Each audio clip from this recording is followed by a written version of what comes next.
Hanya butuh 1 detik untuk hidup seseorang berubah. Pak Gimbal, pria sederhana, kini terpenjara. Semua bermula dari sekelebat ludah yang memantik emosi.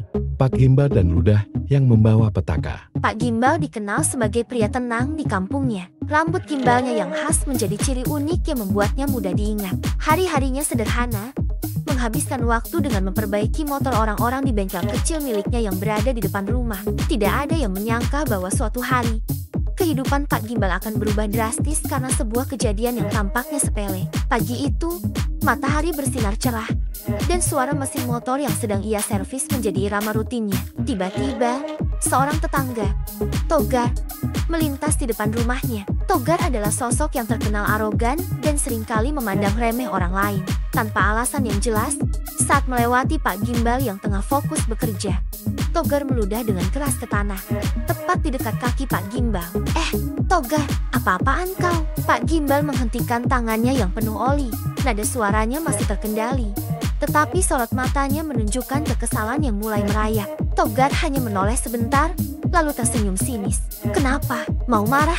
Lihat diri kau dulu, jawabnya dengan nada mengejek. Pak Gimbal mencoba mengendalikan emosinya, tapi ludah itu seakan membakar hatinya. Keangkuhan Togar yang selama ini ia abaikan mendadak menjadi bara yang menyulut amarahnya. Dalam hitungan detik, perasaan tenang yang biasa menjadi ciri khasnya berubah menjadi gelap. Sudah cukup, Togar, bentak Pak Gimbal sambil melangkah mendekat. Togar yang tidak merasa bersalah malah tertawa kecil, memprovokasi lebih jauh. Kau ini cuma montir kampung.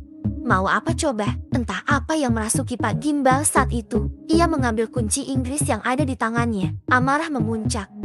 Logika hilang, dan yang tersisa hanyalah dorongan untuk membalas perlakuan Togar.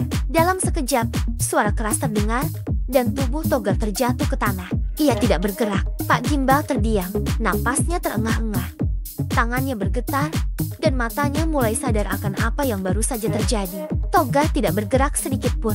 Warga sekitar yang mendengar keributan segera berdatangan. Ada yang berteriak histeris, ada yang langsung menelepon polisi. Ketika polisi tiba, Pak Gimbal tidak melawan. Ia hanya berdiri pasrah, menatap tubuh Togar yang kini ditutupi kain. Air mata perlahan mengalir di pipinya. Saya tidak bermaksud. Dia memprovokasi saya, ucapnya dengan suara parau. Hari itu, dunia Pak Gimbal runtuh. Ia dibawa ke kantor polisi, dan sejak itu, hidupnya tak lagi sama. Penyesalan menyelimuti hatinya setiap hari. Ia sadar bahwa ledakan emosinya telah merenggut nyawa orang lain dan mengubah segalanya. Di dalam sel penjara, Pak Gimbal sering merenung. Wajah Togar yang penuh ejekan selalu terbayang. Tapi lebih dari itu, ia terus memutar ulang detik-detik terakhir sebelum semuanya berakhir. Seandainya saja ia bisa mengendalikan dirinya, seandainya saja ia bisa menahan amarah, semuanya tak akan seperti ini. Pesan itu kini ia sampaikan kepada para penghuni sel lainnya dan kepada siapapun yang mau mendengarkan.